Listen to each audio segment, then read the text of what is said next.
कि खबरदार, आगाह हो जाओ, मुतवज्जे हो जाओ। और ये कहकर फिर आगे दूसरा लफ्ज इस्तेमाल किया, इन्ना। और इन्ना का माना होता है बेशक। क्या माना है इसका? इसको कहते हैं कलमा तहकीक। इसका मतलब कि जो अगली बात आ रही है उस बात में किसी शक की कोई गुंजाइश। ये बारी ताला ने दूसरी जोरदार बात की। पहले गफलत की नींद सोए हुओं को झंझोड़ा कि आगाह हो जाओ, मुतवज्जे हो जाओ कि इस बात में कोई शक नहीं है कि मेरे बंदों में से कुछ ऐसे भी होते हैं औलिया अल्लाह ही, जिनको अल्लाह अपना वली बना देता है, जिनको अल्लाह अपना दोस्त बना लेता है, जिनको अपना महबूब बना लेता है, जिनसे अल्लाह प्यार करता है और वो अल्लाह से प्यार करते हैं। और ये मैं हकीकत बता रहा हूं, मैंने जिस तरतीब से बात की है ना, कि जिनसे अल्लाह प्यार करता है और वो अल्लाह से प्यार करते हैं, कुरान ने ऐसे ही बयान किया है, अल्लाह प्यार पहले करता है और बंदा मौला से प्यार बाद में करता है। वो वली होते हैं। आप कभी सूरा माइदा को पढ़े, बारी ताला ने एक मकाम पर इरशाद फरमाया, या अय्युहल्लज़ीना आमनू मन यर्तद्द मिनकुम अन दीनिही फसौफ यातिल्लाहु बिकौमिन युहिब्बुहुम व युहिब्बूनहु। फरमाया, ए ईमान वालो, अगर तुम मेरे दीन की नौकरी से मुंह फेर लोगे तो याद रखो मेरा दीन तुम्हारा मोहताज नहीं है, तुम्हारी जगह और लोगों को ले आऊंगा, उनसे अपने दीन की नौकरी का काम लूंगा, उनसे अपने दीन की खिदमत का काम लूंगा। देखे ना हाफिज मोहम्मद लाली कहां लालियां के रहने वाले, और अल्लाह ने इस मोहम्मद वाला के अंदर उनसे काम लेने के लिए कहा लालियां से बुलाकर मोहम्मद वाला में लाके भेजा। तो अल्लाह को बंदों का मोहताज तो नहीं है, तो फरमाया मैं और लोगों को ले आऊंगा, उनसे अपने दीन की नौकरी का काम लूंगा, दीन की खिदमत का काम लूंगा। अच्छा मौला, जिनसे तू अपने दीन की नौकरी का काम लेगा वो होंगे कैसे, उनकी पहचान, कोई उनकी अलामत। तो बारी ताला ने 6 बातें बयान की हैं, मगर मैं सिर्फ 2 जिक्र कर रहा हूं। फरमाया अगर जानना चाहो कि मैं किन से अपने दीन की खिदमत का काम लेता हूं, तो फरमाया युहिब्बुहुम, वो ऐसे होते हैं कि अल्लाह उनसे मोहब्बत करता है। पहले बात क्या की कि अल्लाह उनसे मोहब्बत करता है, और फिर दूसरे नंबर पर फरमाया व युहिब्बूनहु, और वो भी अल्लाह से तो अल्लाह बंदे से मोहब्बत पहले करता है और बंदा अल्लाह से मोहब्बत बाद में करता है। तो बारी ताला ने वहां उस आयत करीमा के अंदर झंझोड़ा, गफलत से बेदार किया और फरमाया याद रखो ये बात हर शक व शुबा से बालातर है कि मेरे बंदों में कुछ ऐसे भी होते हैं जिनको मैं खुदा अपना वली बना देता हूं।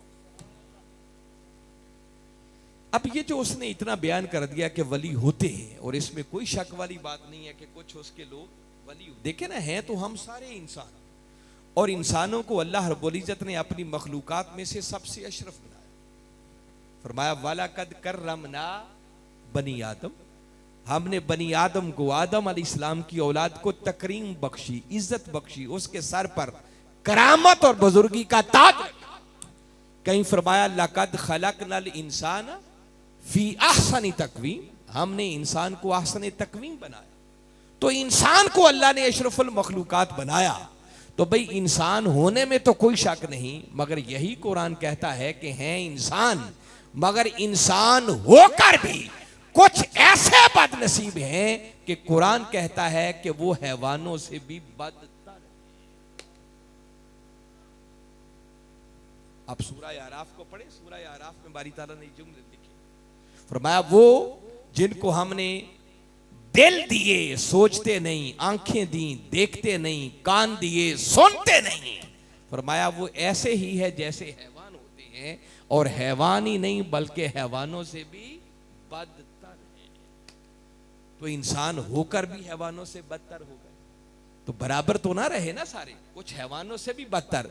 तो जिस तरह कुछ हैवानों से बदतर हो गए, उसी तरह कुछ इंसानों में से ऐसे लोग भी होते हैं जो अल्लाह और उसके रसूल के मंशा के मुताबिक जब अपनी मैं को मिटा देते हैं, और उसकी रजा में खुद को फना कर देते हैं तो इंसान होकर फिर वो मलाइका से भी अफजल हो जाते हैं।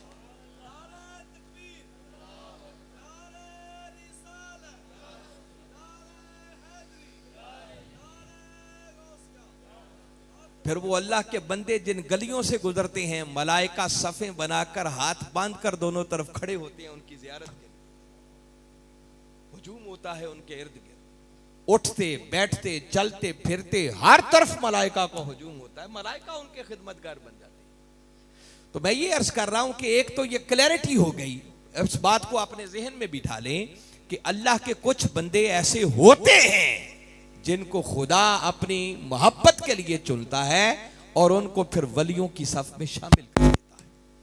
अब कुरान पाक को अगर आप पढ़ें तो बारी ताला ने वलियों का जिक्र कुरान में किया। अब मैं दो तीन बातें जो करना चाहता हूं बड़ी तवज्जो से सुने।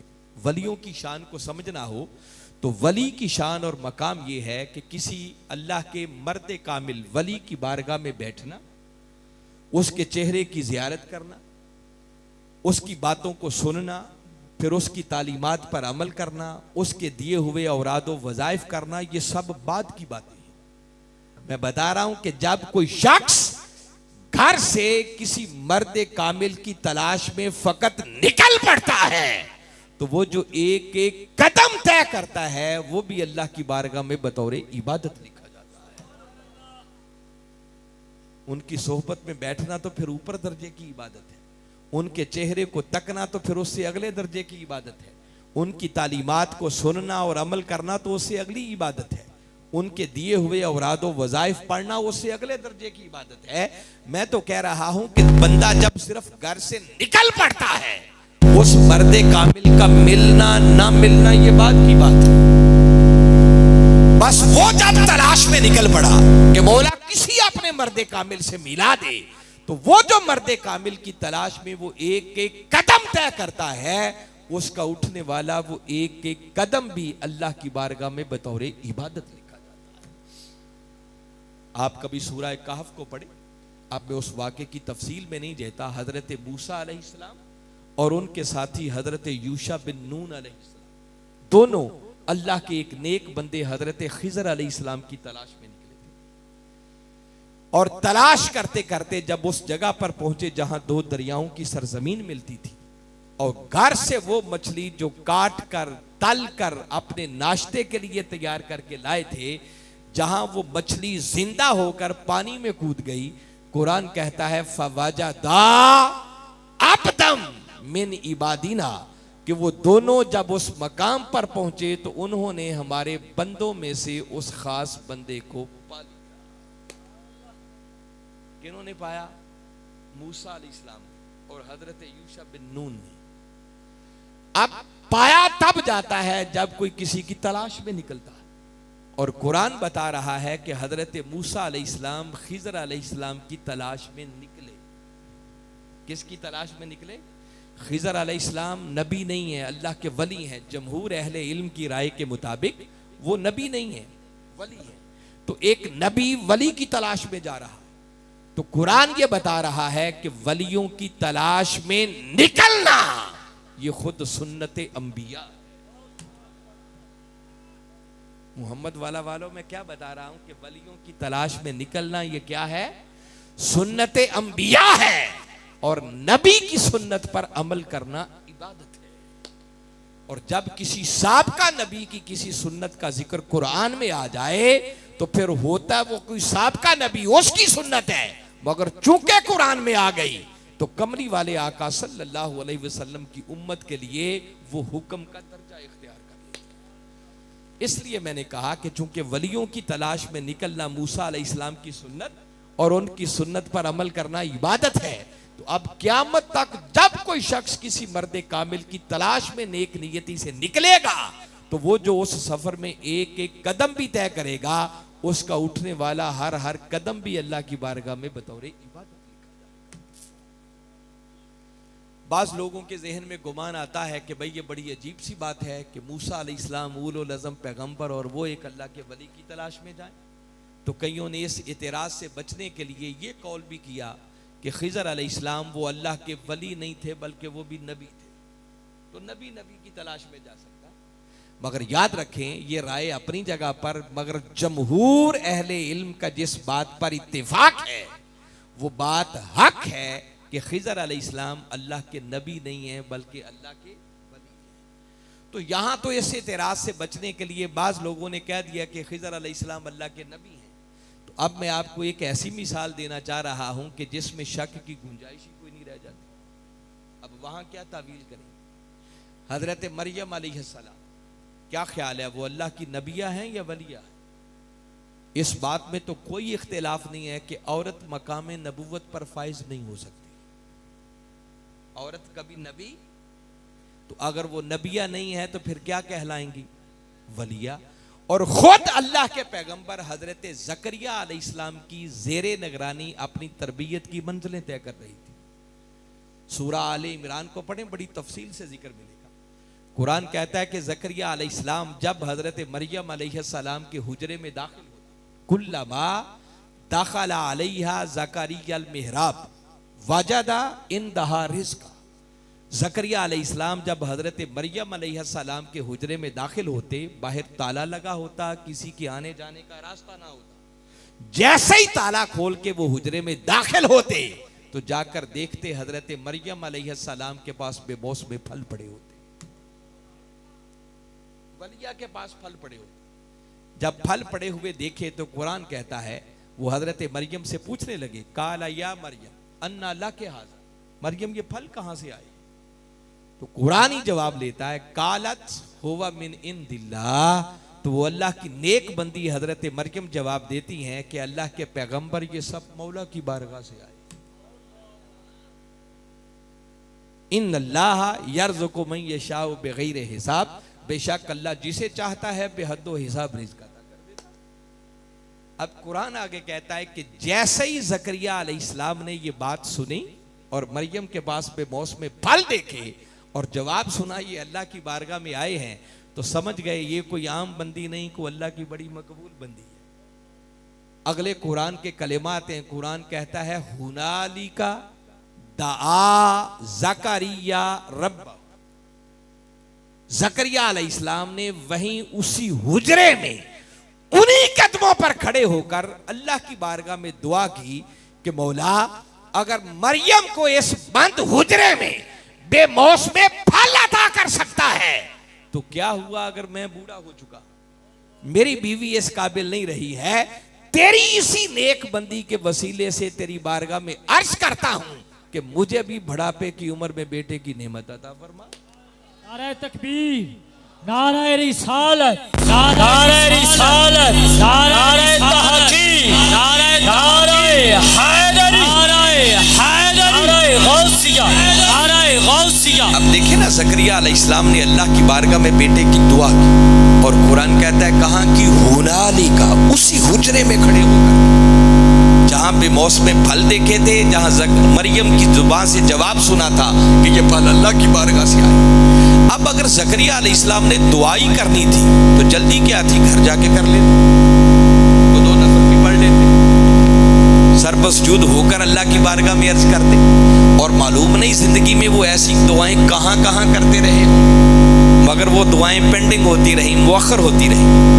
मगर जब उस दिन उसी हुजरे में खड़े होकर दुआ मांगी, अब याद देखिए जो मैंने बात की ना कि अगर दुआई करनी थी तो घर जाके कर ले, ये मसला उनको भी समझ थी कि मैं घर जाके भी कर सकता हूं। सुनने वाला तो वहां भी वही खुदा है ना, जो इधर सुन रहा है वो वहां भी सुनता है, मगर उसी हुजरे में खड़े होकर दुआ क्यों की? लेट क्यों नहीं किया? वो जो हुजरे में खड़े होकर दुआ की तो हुजरे में खड़े होकर इसलिए की कि वहां खड़े होकर दुआ के लिए खुद हजरत मरियम और जिस जगह हजरत मरियम के कदम लग गए थे उस जगह को अपनी दुआ की कबूलियत के लिए वसीला बना दिया। वरना दुआ तो घर भी हो सकती थी ना, घर नहीं की। कुरान ने इस लफ्ज पर जोर दिया हुनाली का, वहीं हुजरे में खड़े होकर दुआ की, मौला मुझे भी बेटे की नेमत अता कर।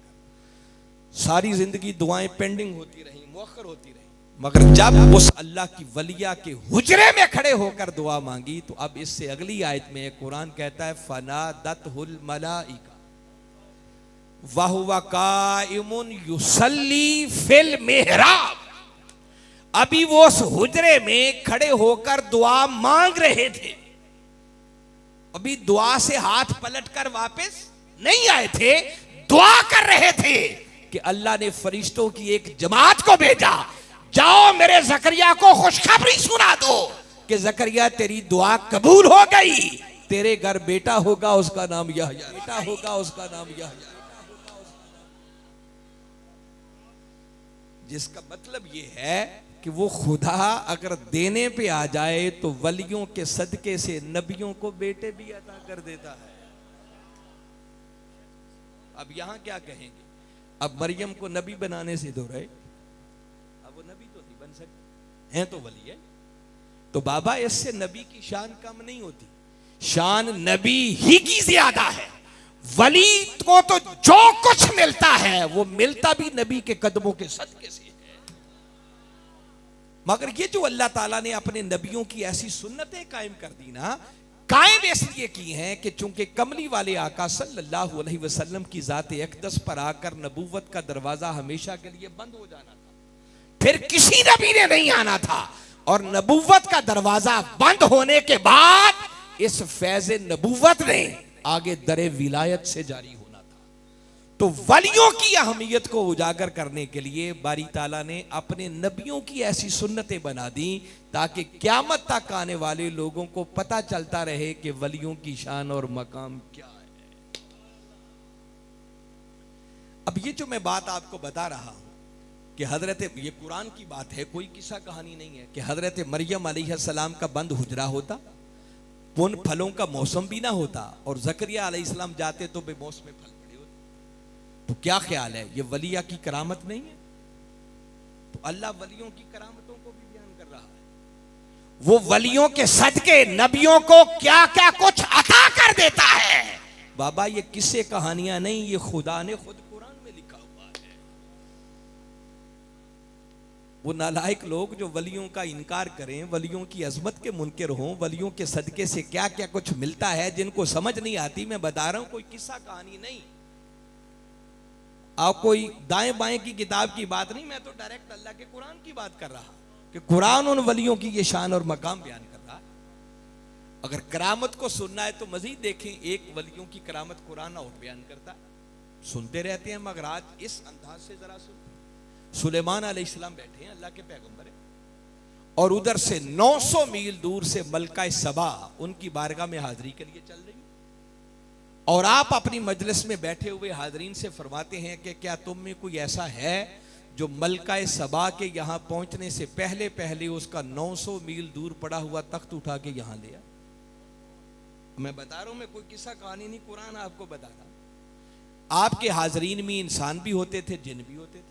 पहले एक जिन खड़ा हुआ, काला इफरीतु मिनल जिन अना आती का बही कबला अन तकूम मिन मकामी, और जिन खड़ा होकर अर्ज करने लगा कि अल्लाह के पैगंबर अगर इजाजत हो तो आपकी ये नशिस्त बर्खास्त होने से पहले पहले वो 900 मील दूर पड़ा हुआ तख्त उठा के यहां ले आऊंगा। आपने फरमाया नहीं, इतनी ताखीर नहीं चाहिए, जल्दी चाहिए।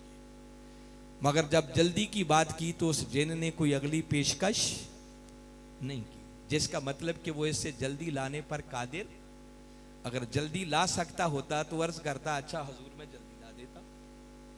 अब जिन्नों की परवाज जवाब दे गई, उनकी ताकत खत्म। अब आपका एक और उम्मती खड़ा हुआ जिसका नाम आसिफ बिन बरखिया मिलता है, और कुरान ने उसका तारुफ फकत इतना करवाया है, फरमाया वकाल लजी इंदहु इल्मुम मिनल किताब, फरमाया अब एक ऐसा आपका उम्मती शख्स खड़ा हुआ जिसके पास किताब के इल्म में से थोड़ा सा इल्म था, उसकी और कोई खूबी बयान नहीं की। उसका तारुफ कितना करवाया कि वो जो सुलेमान अलैहिस्सलाम पर कोई सहीफा उतरा होगा, कुरान तो अभी उतरा कोई नहीं था, वो जो उन पर कोई सहीफा उतरा होगा उस सहीफे का सारा इल्म भी नहीं, इल्मुम मिनल किताब, मिन तबईजिया है, उस सहीफे के इल्म में से भी थोड़ा सा इल्म था। वो खड़ा हुआ और खड़ा होकर अर्ज करने लगा, अना आती का बिही कबला इन यरतद्दा इलैका तरफु, अल्लाह के नबी अगर इजाजत हो तो आपकी पलक झपकने से भी पहले 900 मील दूर पड़ा हुआ तख्त उठा के यहां ला सकता हूं। पलक झपकने से पहले, कब्ल का लफ्ज है, पहले। इसका माना ये नहीं कि वो ये कह रहा है कि आप जरा आंख बंद करके खोलें तो तख्त इधर होगा। वो कह रहा है कि अल्लाह के पैगंबर अभी आप आंख बंद भी नहीं करने पाएंगे, तख्त यहां होगा। और खाली दावा नहीं किया, क्योंकि वो फरमा तो चुके थे कि चाहिए, कौन लाएगा, बस इधर बात की, तख्त लाके हाजिर कर दिया। और कुरान कहता है फलम्मा राहु मुस्तकिर्रन इंदहु, जैसे ही तख्त को अपनी नजरों के सामने मौजूद पाया तो बेसाख्ता बोल उठे, काला हाजा मिन फजल रब्बी, ये सारे का सारा मेरे रब का फजल है। अब ये कोई किस्सा कहानी है, कुरान है, जिसमें शक भी करें तो बंदे का ईमान चला जाएगा। ये कोई नबी की करामत और उनका मोजज़ा बयान नहीं हो रहा।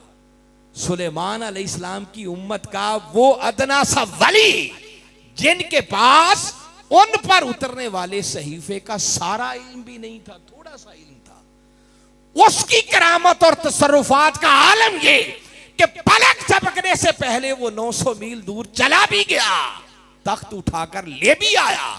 तो सोचे उनकी उम्मत के उस वली के तसर्रुफ का आलम क्या होगा जिसके पास उस सहीफे का सारा इल्म होगा, और उस नबी की अपनी अजमत और शान का आलम क्या होगा जिस नबी पर वो सहीफा उतरा होगा।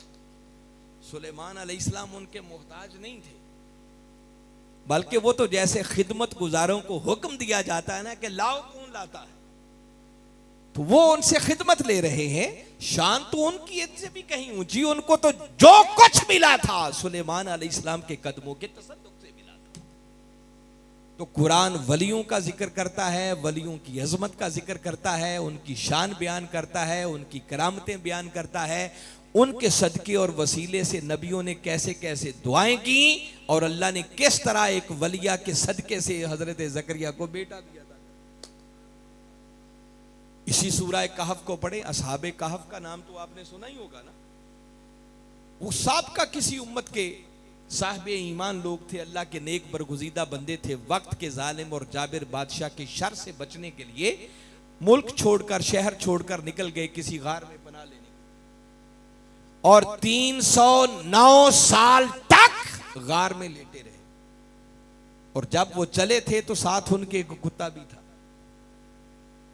तो जब उन्होंने देखा कि कुत्ता भी साथ चल रहा है तो उन्होंने उसको पीछे भगाने के लिए कोई ईंटें रोड़े मारे होंगे कि किसी तरह ये चला जाए। अब ये तफसीरों में आगे बातें सारी मुफस्सिरीन ने लिखा है कि जब उन्होंने कुत्ते को भगाने की कोशिश की तो कुत्ते ने अल्लाह की बारगाह में अर्ज की कि मौला मुझे जुबान दे, तेरे वलियों से बात कर सकूं। अल्लाह ने उस कुत्ते को जुबान अता की। वो कुत्ता अपनी पिछली 2 टांगों पर खड़ा हो गया और खड़े होकर वलियों से मुखातिब होकर कहने लगा, जिस जुमले का खुलासा तन मैं तर्जुमा कर रहा हूं जो मेरे कायद की जुबान मुबारक से निकला। मुफस्सिरीन ने तो पूरी लंबी इबारत लिखी है ना, उसका निचोड़ दे रहा हूं। गोया वो कुत्ता उन वलियों से अर्ज करने लगा कि अल्लाह के वलियों में कुत्ता जरूर हूं मगर वलियों को भौंकने वाला नहीं हूं। मारो नहीं, मुझे भगाओ नहीं, अपनी सोहबत और संगत में रखो। और कितने साल तक वो लेटे रहे? 3 सदियों तक। और 3 सदियों तक कुरान कहता है वतरशमसा इज़ा तलात तजावरु अन कहफिहिम ज़ातल यमीन व इज़ा गरबत तकरिदुहुम अन ज़ाति शिमाल। वो 3 सदियों तक गार दोनों तरफ से खुली थी। जब सूरज तुलू होने लगता तो इधर से तुलू होता तो सूरज की डायरेक्ट शुआएं पड़ती, उन वलियों को धूप और तपश पहुंचती। जब उधर से गुरूब होने लगता उधर से भी गार खुली थी, उधर से सूरज की शुआएं पड़ती तो धूप पहुंचती। अल्लाह ताला ने 3 सदियों तक सूरज के तुलू और गुरूब के निजाम को ही बदल दिया। फरमाया बंदे तू देखेगा, मेरे महबूब तूने देखा कि जब सूरज तलू होने लगता तो गार से थोड़ा सा दानी तरफ कतरा के गुजर जाता।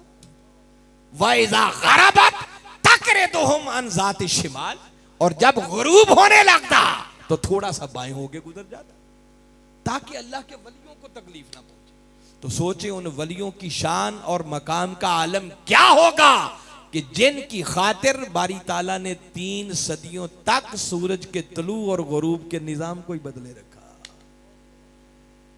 वलियों की खातिर अल्लाह ये भी करता है। छोटी मोटी तकदीर का तो बदलना काम ही कोई नहीं है। जो कहते हैं ना तकदीर नहीं बदलती, ये तकदीर बता रहा। सूरज बदलता है अपना रास्ता। सूरह यासीन को पढ़े तो ये इसको तकदीर करार दिया। फरमाया ये सूरज चांद सितारे मुस्तकिल अपने मदारों में हरकत करते हैं, कोई अपना रास्ता नहीं छोड़ता। ये मुस्तकिल उनकी तकदीर है। मगर यही कुरान बता रहा है कि अगर खुदा चाहे तो वलियों की खातिर वो सूरज की तकदीर को भी बदल देता है। तो अगर सूरज रास्ता बदल सकता है तो वलियों की बरकत से हमारी लिखी हुई तकदीर क्यों नहीं बदल सकती? वो भी बदल सकती। वो तो मैं अभी बता चुका हूं कि खिज़र अलैहिस्सलाम मिले वहां थे जहां मुर्दा मछली जिंदा हो गई थी। तो बाबा, जिस हवा और फजा के अंदर कोई अल्लाह का वली रहता हो, अगर वहां मौत जिंदगी से बदल सकती है तो किसी मर्द कामिल की सोहबत में बैठेंगे तो हमारे मुर्दा दिलों को जिंदगी क्यों नहीं मिलेगी? इसलिए वलियों से जुड़ने वाले वली। ताहम ये एक अलग सब्जेक्ट है कि इसी पर मैं घंटों चाहूं तो बात करता चला जाऊं, लेकिन मैं चाहता हूं कि खाली सिर्फ करामतें और शान बयान करके ना गुजर जाऊं, थोड़ा सा अगला पहलू भी बताऊंगा। तो मैं बता ये रहा था कि हाज़रीन मुकर्रम, बंदों में से कुछ ऐसे बंदे उसके होते हैं जिनको वो अपनी मोहब्बत के लिए चुनता है। कुछ बंदे होते हैं, कुछ उसके बंदे होते हैं, और कुछ उसके बंदों में से भी फिर उसके चुनिंदा बंदे होते हैं। मैं सिर्फ इकबाल का एक शेर सुनाता हूं जो कहते हैं सारे ही बराबर होते हैं। इकबाल कहता है, अब्द दीगर अब्दहू चीज़े दीगर। वो कहते हैं कि लोगों, बंदा होना और बात है, मगर उसका बंदा होना ये कुछ और बात है। ई सरापा इंतजार ऊ मुंतजर, जब तक बंदा बंदा रहता है तब तक बंदा खुदा की रजा के इंतजार में रहता है कि मौला क्या चाहता है। और जब वो बंदों से निकलकर उसका बंदा हो जाता है ना, तो फिर खुदा उस बंदे की रजा का मुंतजर रहता है कि मेरा बंदा क्या चाहता है। तो सारे बराबर नहीं होते। मैं तो बता रहा हूं, ये तो सिर्फ दो कैटेगरीज है ना, कुछ बंदे होते हैं और कुछ उसके बंदे होते हैं। कुरान अगली बात भी करता है कि कुछ उसके बंदों में से भी फिर चुनिंदा बंदे होते हैं। तो ये अल्लाह के वली उसके चुनिंदा बंदे होते हैं, खास बंदे होते हैं। और उनकी शान फिर बारी ताला ने आगे बयान किया, अला इन्ना औलिया अल्लाह ला खौफुन अलैहिम वला हुम यहज़नून। फरमाया, जिनको मैं अपनी दोस्ती और मोहब्बत के लिए चुन लेता हूं, अपना वली बना लेता हूं, फिर उनकी शान ये है कि उनको दुनिया और आखिरत में हर खौफ और गम से आजाद कर दिया जाता है। फिर उनको कभी किसी की परवाह नहीं होती, ना वो किसी से डरते हैं और ना किसी अपने खास की वजह से घबराते हैं, गमज़दा होते हैं। ये शान आज के दौर में किसी मर्द कामिल की देखनी हो ना, तो कभी हुजूर शेखुल इस्लाम डॉक्टर मोहम्मद ताहिरुल कादरी, आपको समझ आएगी अल्लाह के वली की शान क्या होती है। शायद आपको याद होगा, कई लोगों को याद होगा, इस मुल्क के अंदर लोगों को खरीदने का एक बड़ा ये एक डगर चल रही है। अभी पिछले दिनों भी लोगों को खरीदा गया ना, आपने सुना होगा। उनको असेंबली में बंद रखा गया, बोलियां लगी, सौदे लगे, और पता नहीं कितने कितने अरबों में बिके होंगे। बिकते रहते हैं ना लोग। इसी तरह जब हमने धरने के लिए निकलना था तो एक पाकिस्तान का बड़ा मारूफ नाम है मलिक रियाज, जानते हैं, जो खरीदो फरोख्त में बड़ा अहम रोल अदा करता है। और उसने चाहा था कि शायद जैसे बाकियों को खरीदा जाता है ताहिरुल कादरी को भी खरीद लिया जाएगा। टीवी पर वो सारा मंजर आया था, मगर जो उसका हाल उस मर्द कामिल ने किया था, वो मरते दम तक तो क्या, मेरे ख्याल एंड तक की याद रखेगा कि मेरे साथ हुआ क्या था। तो मैं ये बता रहा हूं कि जो अल्लाह के नेक बंदे होते हैं, वली होते हैं, मर्द कामिल होते हैं, फिर ना उन्हें किसी किस्म का खौफ होता है, ना किसी किस्म का गम होता है। ये दुनिया की मालो दौलत, उसको तो वो अपने पांव के जूते की नोक पर भी नहीं कहते। वो तो ठोकर मारे तो पता नहीं करोड़ों मलक रियाज पैदा करके रखते। कोई ऐसे लोगों के चंदों पर वो चलने वाले नहीं होते, वो तो पता नहीं कितनों की झोलियां भरने वाले होते। अल्लाह के वली की शान ये होती है कि वो मखलूक से लेने वाला नहीं होता, हमेशा मखलूक को देने वाला हो। और जिस बेचारे की नजर मुरीदों के चंदों पर ही रहे कि मुरीद क्या लेके आया, नजराना क्या लेके आया, उसने पीर तो क्या बनना, समझो उस बेचारे को तो अभी मुरीद बनना भी कोई नहीं आता। तो बारी ताला ने उनकी शान बयान की कि जिनको मैं अपना वली और दोस्त बना लेता हूं, इस दुनिया में भी और दुनिया ही नहीं फिर आखिरत में भी ना किसी किस्म का खौफ होता है अपनी जान का, अपनी जान का कोई डर और खौफ नहीं होता। और गम होता है कि जो उनके साथ जुड़े हुए हैं उनकी वजह से परेशानी ना हो कि कहीं इनको कोई तकलीफ ना पहुंचे। फरमाया इस गम से भी उनको बेनियाज कर दिया जाता है। क्यों? उन्हें मुजदा सुना दिया जाता है कि जहां तुम जाओगे क़यामत का दिन आएगा, जो सच्चे दिल से तुम्हारे साथ जुड़ेंगे तुम्हारे सदके उनको भी बिला हिसाबो किताब जन्नत में भेज दिया जाएगा। मेरे आका सल्लल्लाहु अलैहि वसल्लम ने फरमाया क़यामत का दिन होगा, मेरी उम्मत के 70,000 औलिया ऐसे होंगे जो बिला हिसाबो किताब जन्नत में जाएंगे। फरमाया खुद तो जाएंगे ही, मगर उनमें से एक एक को इज़्न दे दिया जाएगा, जाओ जिन 70,000 को चाहते हो फिर बिला हिसाबो किताब अपने साथ जन्नत में ले जाओ। तो हर खौफ और गम से दुनिया में भी और आखिरत में उनको आजाद कर दिया जाए। मगर ये होते कौन है मौला, ये बता, ये तेरे वली बनते कैसे हैं, इनकी पहचान क्या है? बारी ताला ने अगले कलेमात में फरमाया अल्लज़ीना आमनू व कानू यत्तक। फरमाया अगर जानना चाहते हो मेरे वली कौन होते हैं तो वलियों की दो बुनियादी निशानियां हैं। एक वो साहिब ईमान होते हैं और दूसरा वो साहिबाने तकवा होते हैं। बस मोहम्मद वालों ये याद रख लो कि जिस जगह ईमान और तकवा जमा हो जाए बस वहीं से विलायत जन्म लेती है। कितनी चीजें चाहिए? एक ईमान चाहिए और ईमान के साथ साथ क्या चाहिए? तकवा।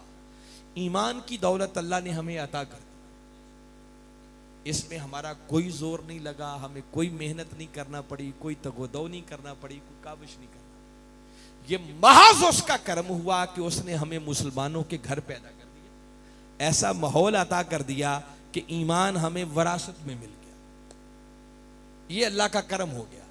अब अगर आप भी विलायत की राह पर चलना चाहते हैं और चाहते हैं कि हम भी अल्लाह के महबूब बंदों में शामिल हो जाएं, तो जरूरत यह है कि अब अपने अंदर तकवा की दौलत पैदा करें। वो तकवा क्या है? कुरान ने मुख्तलिफ मकामात पर बड़ी कसरत के साथ इस तकवा के मफहूम को समझाया, मगर मैं आज की नशिस्त में बड़े मुख्तसर अंदाज में उस मकाम से तकवा समझाना चाहता हूं जहां कुरान में पहली मर्तबा तकवा का लफ्ज आया। सबसे पहली मर्तबा जो तकवा का लफ्ज इस्तेमाल हुआ है वो सूरा बकरा की इब्तिदा है। पहले सूरा फातिहा है, सूरा फातिहा के अंदर कहीं मुत्तकीन या तकवा का कोई लफ्ज इस्तेमाल। आगे सूरा बकरा जैसे शुरू हुई तो फरमाया अलिफ लाम मीम ज़ालिकल किताबु ला रैब फीह हुदल लिल मुत्तकीन। ये पहली बार कुरान में मुत्तकीन का लफ्ज आया। फरमाया ये वो कुरान वो अजीम किताब है जिसमें किसी शक की कोई गुंजाइश, और ये कुरान हिदायत है मुत्तकियों के लिए। मौला वो मुत्तकी कौन होते हैं? अब ये समझाना है तकवा किसे कहते हैं, मुत्तकी कौन होते हैं। तो बारी ताला ने आगे उन मुत्तकीन की 6 सिफात, वो 6 भी बयान नहीं करता, सिर्फ पहली 3 पर आपको मुतवज्जे करना चाहता। पहले नंबर पर फरमाया कि अगर मुत्तकी के बारे में जानना चाहते हो मुत्तकी कौन होते हैं, साहिबाने तकवा कौन होते हैं, तो फरमाया अल्लज़ीना युमिनूना बिल गैब। मुत्तकीन की पहली पहचान और अलामत यह है कि ये बिन देखे मान जाने वाले होते हैं, बिन देखे ईमान लाने वाले होते हैं। वो ईमान की शर्त, तकवा बगैर ईमान के नहीं मिलता। वो मैंने बता दिया, ईमान की दौलत अल्लाह ने हमें वरासत में अता कर दी, बस इस ईमान को पुख्ता करने की जरूरत है। उसके बाद प्रैक्टिकली करने के काम क्या है मुत्तकी बनने के लिए? तो पहले नंबर पर ईमान के बाद जो बात की, फरमाया वयुकीमून सलात। साहिबाने तकवा वो हैं जो नमाज कायम करते हैं। क्या करते हैं? नमाज। ये अभी वो बुजुर्ग बात बता के गए रहे थे कि हाफिज मोहम्मद लाली साहब ऐसे अल्लाह के महबूब बंदे थे कि जिन्होंने कभी शरीयत की मुखालिफत, शरीयत के पाबंद रहे मरते दम तक, ना सिर्फ खुद रहे बल्कि जो उनके साथ जुड़ गए उनको भी इसी शरीयत पर अमल करने का सबक दे के गए। जिस बारगाह से ये सबक मिले कि अल्लाह और उसके रसूल की अता करदा शरीयत पर अमल करना है, समझे वहां कुछ है। और अगर कोई ऐसा बदबख्त जाली पीर है जो ना खुद नमाज पढ़ता है ना अपने साथ जुड़ने वालों को कहता है नमाज पढ़ो, तो विलायत नाम की कोई शय नहीं, वो आपको हवाओं में भी उड़कर दिखा दे तो समझ जाओ इससे बड़ा बदबख्त और शैतान कोई, बदबख्त और शैतान कोई। जो अल्लाह की शरीयत पर अमल नहीं करता वो जो कुछ भी करता फिरे वो कुछ और तो हो सकता है मगर अल्लाह का वली नहीं हो सकता। विलायत के लिए पहली शर्त यह है कि अल्लाह और उसके रसूल की शरीयत का पाबंद बना जाए। भाई खुद कमली वाले आका से बढ़कर तो कोई जात नहीं है ना। आपने कभी शरीयत को नहीं छोड़ा तो फिर आगे मैं और आप किस बात की मूलियां जो कि हमारी नमाजें सीधी मदीना में होती, तो समझे शैतान है। कई ऐसे देखे होंगे ना, वो चरसी भंगी और क्या क्या कुछ करते हैं और जोर से नाराए हैदरी, हम समझते हैं इससे बड़ा वली कोई नहीं। उसका विलायत से दूर दूर तक भी कोई ताल्लुक नहीं। विलायत इन चीजों का नाम नहीं है। विलायत में ईमान के बाद पहली शर्त यह है कि कमली वाले आका सल्लल्लाहु अलैहि वसल्लम की लाई हुई शरीयत पर सख्ती के साथ कारबंद हुआ जाए। और वलियों से मोहब्बत करने वालों और सारी सारी रात एक मर्द कामिल के जिक्र की खातिर बैठने वालों, उनके नक्शे कदम पर चलो। अगर हम भी चलना चाहते हैं तो सबसे पहला काम, ईमान की दौलत अल्लाह ने अता कर दी, अब सबसे पहले 5 वक्त की नमाज को अपनी जिंदगी का मामूल बनाओ। मेरे आका सल्लल्लाहु अलैहि वसल्लम ने फरमाया, एक मोमिन और काफिर के दरमियान फर्क करने वाली कोई चीज है तो यही नमाज। जितनी ताकीद बारी ताला ने कुरान के अंदर नमाज की है शायद किसी और काम की नहीं की है। और आप देखें ना, प्रैक्टिकली करने वाला पहला हुक्म जो कुरान पाक में आया है वो नमाज का कायम करना। सूरा फातिहा तो एक दुआ है ना, दुआ के बाद आगे सूरा बकरा शुरू हुई और बारी ताला ने पहला काम बताया कि प्रैक्टिकली करने का ईमान के बाद पहला काम क्या है, फरमाया वो नमाज का कायम। ये वो नमाज है जिसको मेरे आका सल्लल्लाहु अलैहि वसल्लम ने दीन का रुकन करार दिया, दीन की बुनियाद करार दिया, दीन का सतून करार दिया। देखिए ना, आप बिल्डिंग खड़ी करते हैं तो बिल्डिंग बनाने के लिए पहले नीचे बुनियादें होती। मेरे आका सल्लल्लाहु अलैहि वसल्लम ने फरमाया, बुनियल इस्लाम अला खम्स, फरमाया ये जो इस्लाम है ना, अगर इस्लाम का महल खड़ा करना चाहते हो तो इस्लाम की बुनियाद, उस इस्लाम के महल को अगर कायम करना है तो उसकी बुनियादें 5 चीजें हैं। सबसे पहले नंबर पर तौहीद और रिसालत की गवाही देना, इसी को ईमान कहते हैं। उसके बाद 4 काम है जिनको मेरे आका ने दीन की बुनियादें करार दिया, जिनमें पहले नंबर पर फिर नमाज का कायम करना, फिर ज़कात का अदा करना है, फिर रमजान के रोजे रखना है, फिर बैतुल्लाह का हज करना है। तो मुझे बताएं, अगर बुनियादें ही नहीं होंगी ऊपर बिल्डिंग खड़ी हो सकती है? वो जो इस्लाम की खूबसूरत इमारत हमने बनानी है ना बाबा, वो इमारत तो तब खड़ी होगी जब नीचे कुछ बुनियादें होंगी। अगर बुनियादें ही नहीं, पिलर्स ही कोई नहीं, सतून ही कोई नहीं है, तो आपकी वो बिल्डिंग, वो इमारत हवा में तो खड़ी नहीं होगी। तो सबसे पहला पिलर, पहली बुनियाद, पहली ईंट कलमा पढ़ लेने के बाद अगर कोई है तो वो नमाज का कायम करना है। मेरे आका ने फरमाया, नमाज मेरी आंखों की ठंडक है। कहीं फरमाया अस्सलातो मेराजुल मोमिनीन, फरमाया नमाज मोमिनों की मेराज है।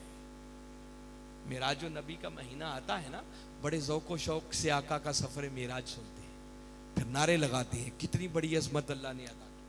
और ऐसी अज़मत जो इससे पहले ना किसी को मिली ना अब बाद में किसी को मिल सकेगी। और क्या कि अल्लाह ने औवदना की बुलंदियों पर बुलाकर, उस खलवत के समा में बिठाकर बिला हिजाब अपने महबूब को अपना दीदार अता किया। यही मिराज है ना, अल्लाह का दीदार। ये आपके मिराज का क्लाइमैक्स था। जब आप पलट के आने लगे तो आपने अर्ज की कि मौला मुझे तो इस शर्फ से तूने नवाजा, अब मेरी उम्मत के लिए भी इसमें से कोई हिस्सा है। तो बारी ताला ने उस मेराज की रात उम्मत के लिए 5 नमाजों का तोहफा अदा किया। मेरे आका ने ऐसे नहीं फरमाया सलातो मेराजुल मोमिनीन, फरमाया नमाज मोमिनों की मेराज है। मेराज का माना यह है कि अगर कोई बंदा सही मानों में नमाज कायम करने वाला बन जाए तो वो लम्हा जरूर आता है, इधर सर सजदे में जाता है, वो मौला पर्दे उठाकर अपना दीदार अदा करता है। वो दीदार आका की शान के लायक था, यहां बंदे की शान के लायक होता। और मैं ईमान अफरोज बात बताता, हमने कभी नमाज पढ़ के देखी नहीं है, नमाज की लज्जत को कभी चखा नहीं है। हमारे लिए तो असर की 4 रकतें पढ़ना भी मुश्किल है ना। पूछिए सैयदाए कायनात फातिमा सलामुल्लाहि अलैहा का हाल। सर्दियों की तवील रातें होती, अपने मौला के हुजूर जब इबादत के लिए हाजिर होती ना, तो एक ही सजदा इतना लंबा होता कि मुअज्जिन सुबह फजर की अजान कह देता। जब अजान की आवाज कानों में पड़ती तो एक सर्द आह भरकर सजदे से सर उठाती और अर्ज करती, मौला तूने कितनी छोटी रातें बनाई हैं कि तेरी फातिमा जी भर के एक सजदा भी अदा नहीं कर सकती। जिससे पता चला कि कुछ ऐसे लोग भी होते हैं जिनकी पूरी पूरी रात एक एक सजदे में बीत जाती है। और ये खाली वाकया ही नहीं है, इसको कुरान ने बयान किया। फरमाया वल्लज़ीना यबीतूना लिरब्बिहिम सुज्जदन व क़ियामा। फरमाया अल्लाह के कुछ बंदे ऐसे भी हैं जिनकी सारी सारी रात कभी सजदे में बीत जाती है, कभी क्या में। मोहम्मद वालों मुझे दयानतदारी से बताएं कि सारी रात सजदे में बीत जाए, सर्दियों की लंबी रात, मुमकिन नजर आता है? बज़ाहिर तो समझ से बालातर बात है। इस पर मैंने जितना भी गौर किया, मुझे इसका जवाब एक ही मिला है कि भाई इतनी लंबी लंबी रात सजदे में तब बीतती है कि इधर सर सजदे में जाता होगा तो कोई तो पैकरे हुसन नजरों के सामने आता होगा ना।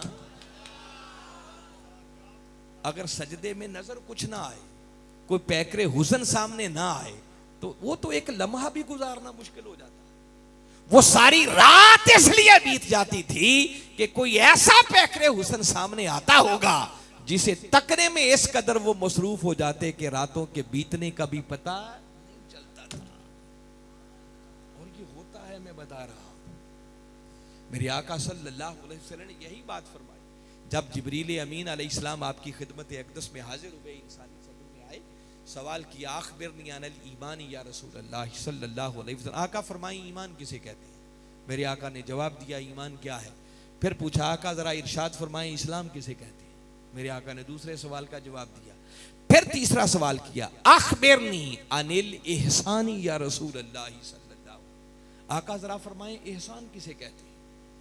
तो मेरे आका सल्लल्लाहु अलैहि वसल्लम ने सुनकर फरमाया अल इहसानु अन तअबुदल्लाह कअन्नका तराहु फ़इन लम तकुन तराहु फ़इन्नहु यराक।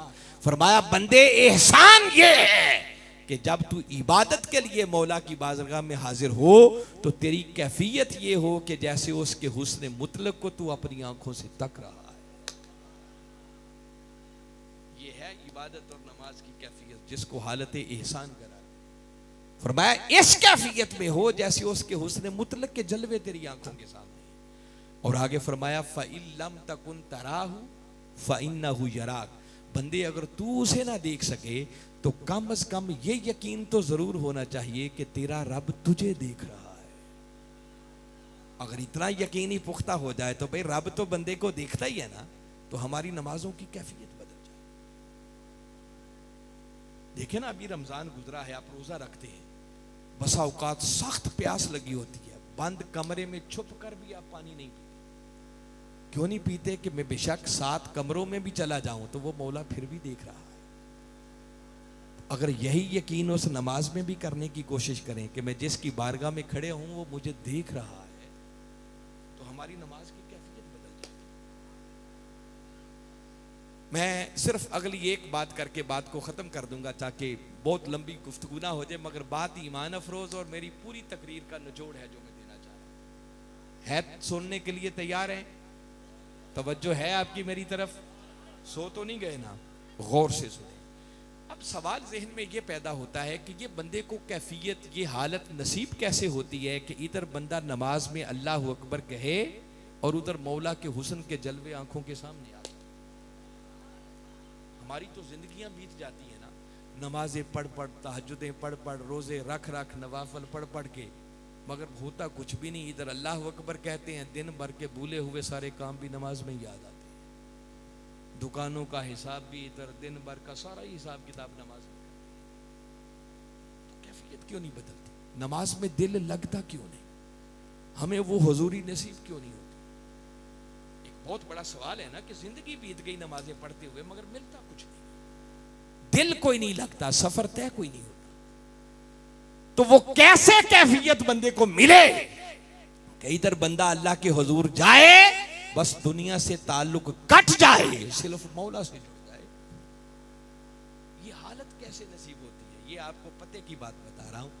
ये उलमा से नहीं मिलती बातें, ये बातें आरिफों की बारगाह से मिलती है, वलियों की बारगाह से मिलती है। आरिफों से जब पूछा कि बताओ हमारी पूरी नीयत को एक जगह यकसुई हासिल क्यों नहीं होती, उस मौला से ताल्लुक जुड़ता क्यों नहीं, सफर तय क्यों नहीं होता, उस मौला के जलवे नजर क्यों नहीं आते, उन जलवों को पाने का तरीका क्या है, वो कैसे कैफियत हासिल होती है कि इधर बंदा सजदे में सर रखे, मौला के हुस्न के जलवे सामने आ जाए।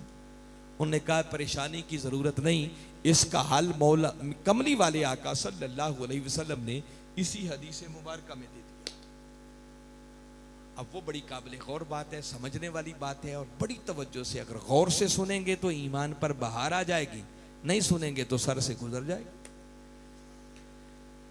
जब जिब्रील अमीन अलैहिस्सलाम ने यह सवाल किया कि आका जरा इरशाद फरमाएं एहसान किसे कहते हैं, तो मेरे आका ने फरमाया अल एहसान अन तअबुदल्लाह कअन्नका तराह। फरमाया बंदे एहसान ये है कि तू उसकी इबादत यूं करे जैसे उसके हुस्न मुतलक को तक रहा है। और आगे फरमाया फ़इल्लम तकुन तराहु, बस बंदे अगर तू उसे ना देख सके तो फिर फ़इन्नहु यराक, तो फिर वो तुझे देख रहा है। उराफा ने कहा कि भाई ये जो बाद वाली बात की है ना, इस पर जरा रुक के सोचो, गौर करो। कमली वाले आका सल्लल्लाहु अलैहि वसल्लम बड़ी बात फरमा गए हैं इसके अंदर। ये जो जुमला है ना फ़इल्लम तकुन तराहु, अशरफ साहब सुन रहे हैं मुझे भी? अशरफ साहब उस कैफियत में जाके सुन रहे हैं असल में, तो जरा पूरी तवज्जो और गौर से सुनने वाली बात है। ये जो कमली वाले आका सल्लल्लाहु अलैहि वसल्लम फ़इल्लम तकुन तराहु, बस बंदे अगर तू उसे ना देख सके, ये मैं जितना जुमला पढ़ रहा हूं ये उसका माना है, फिर सुने। फ़इल्लम तकुन तराहु, इसका मतलब है बंदे अगर तू उसे ना देख सके, फ़इन्नहु यराक, तो बस वो तुझे देख रहा है। उराफा ने कहा ये जो पहला टुकड़ा है ना, इस पर रुक के थोड़ा गौर करने की जरूरत है। फ़इल्लम तकुन तराहु, बस अगर तू उसे ना देख सके, वो कहते हैं बस इस जुमले पर रुको और इसको यूं पढ़ने की बजाय इसके दो हिस्से करो। तो आका बड़ी बात फरमा के, वो क्या फरमाया फ़इल्लम तकुन, यहां वक्फ करें, ब्रेक करें और फिर आगे कहें तराहु, तो इसका माना बदल जाएगा। कमली वाले आका सल्लल्लाहु अलैहि वसल्लम ने फरमाया कि बंदे तू उस मौला के हुस्न के जलवों को पाना चाहता है, उसको तकना चाहता है, उसकी मुलाकात और विसाल चाहता है, तो रास्ता क्या है? फरमाया बात बड़ी सादा सी है, फ़इल्लम तकुन, बस बंदे अगर तू ना रहे, खुद को मिटा दे, खुद को फना कर दे, मैं के बुत को पाश पाश कर दे, अना के टुकड़े टुकड़े कर दे, तो फरमाया बंदे बस खुद को मिटाने की देर है, तराहु, तू उसके जलवे को पा ले।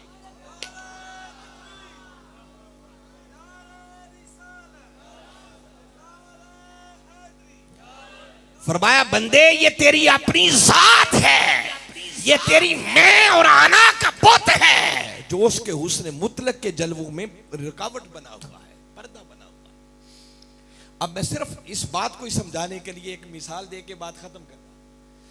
पुराने जमानों के अंदर, देहातों के अंदर या शहरों के अंदर भी पानी के लिए कुएं होते थे। क्या होते थे? कुओं से लोग पानी निकालते थे। फिर वो नलके आ गए, अब तो वो डोंकी पंप और पता नहीं उसके ऊपर क्या क्या कुछ निकला है। जब कुओं का जमाना था ना, तो कई बार ऐसा वाकया पेश आता कि कुएं के अंदर कोई कुत्ता गिर जाता।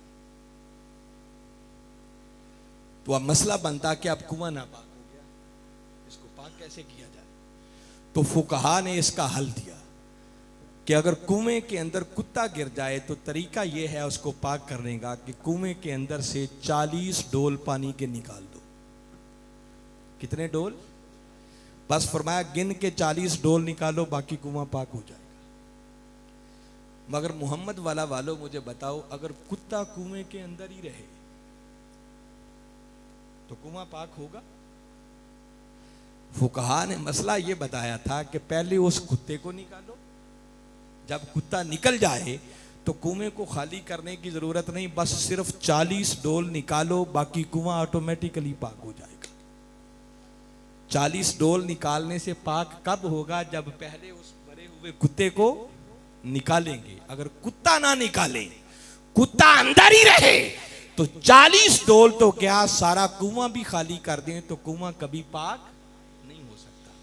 मोहम्मद वालों याद रखो, ये मन एक कुआं है और इस मन के कुएं में मैं का कुत्ता गिरा हुआ है। हम उस मैं के कुत्ते को नहीं निकालते, कुत्ता अंदर ही है। और हम नमाजें पढ़ पढ़ के, नफल पढ़ पढ़ के, रोजे रख रख कर, को सदका खैरात करके चाहते हैं ये मन का कुआं पाक हो जाए। आप जिंदगी भर भी जितनी नमाजें पढ़ लें, रोजे रख लें, हज कर लें, उम्रे कर लें, ये मन का कुआं पाक नहीं हो सकता।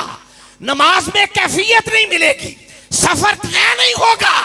कमली वाले आका ने बताया कि मेरे उम्मतियों, बस इस मन के कुएं से मैं के कुत्ते को निकालो, फिर लंबी चौड़ी रियाजत और मुजाहदों की जरूरत नहीं है, बस सिर्फ फराइज ही पूरा करेंगे, मन रोशन हो जाएगा, मौला के हुस्न के जलवे नजर आ जाएंगे। काम छोटा सा है मगर बड़े बड़े जड़ों से भी नहीं होता,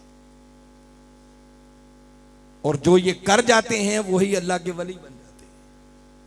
भाई ये सादा सी बात आपको बता रहा हूं, विलायत क्या है। इसमें के बुत को बस सारे उकदे ही हल हो जाते हैं, फिर ऑटोमेटिकली इंसान सीधे रास्ते पे चल पड़ता है। फिर आपको कैफियत मिलेगी नमाज के अंदर, सुरूर मिलेगा, फिर कई नजारे होंगे, फिर सफर तय होना शुरू हो जाएगा। तो अगर सारी जिंदगी बस वलियों की बातें सुनते ही रहे और इस सफर के मजे को कभी चखा ही ना, तो मजे वाली बात तो नहीं है। मजा तो तब है ना कभी थोड़ा सा चख के भी देखे। तो मेरी रिक्वेस्ट है कि जब आइंदा साल उर्स पे आए तो मोहम्मद वालों में से कई हाफिज मोहम्मद पैदा हो चुके, कौन के रास्ते पर चलने वाले भी बन जाए। फिर देखें कमली वाले आका कितने खुश होते हैं और मौला कितना खुश होगा। वो राजी हो गया तो समझो सब कुछ ही मिल गया। तो मैं इन्हीं कलेमात पर इक्तिफा करते हुए मैंने आपको वो सबक दिया है जो मैंने वक्त के मुजद्दिद शेखुल इस्लाम प्रोफेसर डॉक्टर मोहम्मद ताहिरुल कादरी के कदमों में बैठकर कुरान और हदीस का निचोड़ सीखा। खाली नारों वाली तकरीर करना कोई मुश्किल काम नहीं है। मैंने आपको आज एक ही सबक दिया है कि इस रास्ते पर चलना है तो ईमान अल्लाह ने दे दिया, आगाज नमाज से करो, और नमाज बंदे की मैं को मारती है। और अगर मैं ही ना मरी, जब आप सजदे में सर रखते हैं तो पीछे कुछ बचता है। तो अगर सर सजदे में है और बंदे की मैं अंदर ही है तो फिर मजा तो कोई ना रहा। उस मैं के कुत्ते को निकालना तो सफर शुरू हो जाएगा। फिर आगे अल्लाह खुद रास्ते आसान करता चला जाएगा। मिनहाजुल कुरान ये सबक देता है। और अल्हम्दुलिल्लाह सुम्मा अल्हम्दुलिल्लाह प्रोफेसर डॉक्टर मोहम्मद ताहिरुल कादरी ये सदी के अंदर अल्लाह की वो नेमत है कि जिन वलियों के जिक्र आप सुनते हैं ना, साबिक़ा सदियों में गुजर गए, अल्लाह ने उन जैसी हस्ती इस सदी में हमें अता कर रखी। जिस आस्ताने का जिक्र मैं सुन रहा था, सियाल शरीफ, हाफिज मोहम्मद लाली रहमतुल्लाहि ताला अलैहि भी उसी आस्थाने के मुरीद थे। बड़ा आस्थाना है, बड़ों बड़ों ने फैज़ पाया वहाँ से। और मेरे कायद, मेरे शेख, मेरे मुरब्बी हुजूर शेखुल इस्लाम प्रोफेसर डॉक्टर मोहम्मद ताहिरुल कादरी मद्दज़िल्लाहुल आली, आपकी उम्र उस वक्त तकरीबन को 15 बरस थी जब आप उस सियाल शरीफ के आस्थाने पर तशरीफ ले गए और वहां पर आपने सालाना उर्से मुबारक की तकरीब के अंदर खिताब आपके वालिद गिरामी हजरत डॉक्टर फरीदुद्दीन कादरी रहमतुल्लाहि ताला अलैहि ने करना था। तो वो जो वहां गद्दी नशीन थे वो फरमाने लगे कि डॉक्टर साहब, आपको तो हम सुनते रहते हैं, सुनेंगे, मगर चाहते हैं कि आपके बेटे की बड़ी शोहरत सुनी है, नाम सुना है, आपके साथ आया हुआ है, तो थोड़ी तकरीर आज पहले इनकी भी हो जाए। हुजूर शेखुल इस्लाम की बात। तो आपने जब तकरीर की को 15 मिनट 20 मिनट आपने खिताब किया होगा, तो ख्वाजा कमरुद्दीन सियालवी रहमतुल्लाहि ताला अलैह मजलिस उठे, उठकर हुजूर शेखुल इस्लाम की पेशानी का बोसा लिया और लोगों को मुतवज्जे करके फरमाने लगे कि लोगों, एक वक्त आएगा, मैं तो उस दुनिया में नहीं हूंगा, मगर एक दुनिया इस नौजवान से फैज पा रही होगी। यह अपने दौर का एक चमकता हुआ सितारा होगा। और जो कुछ हुजूर ख्वाजा पीर कमरुद्दीन सियालवी रहमतुल्लाहि ताला अलैहि ने फरमाया, आज दुनिया अपनी आंखों से तक रही है। खुशकिस्मत हैं वो लोग जो उस मर्द कलंदर के दस्तों बाजू बनकर आका के दीन की नौकरी की इस मिशन के अंदर शामिल होकर अपनी दुनिया और आखिरत को संवारने का एहतिमाम कर रहे हैं। इंशाअल्लाह इंशाअल्लाह मेरे मौला ने चाहा तो वो वक्त दूर नहीं है, कमरी वाले आका के दीन का झंडा सरबुलंद होगा और इस धरती पर मुस्तफ़ी इनकलाब का सवेरा तलू होकर रहेगा। मैं बारे दिगर जुमला मुंतज़मीन को दिल की गहराइयों से मुबारकबाद पेश कर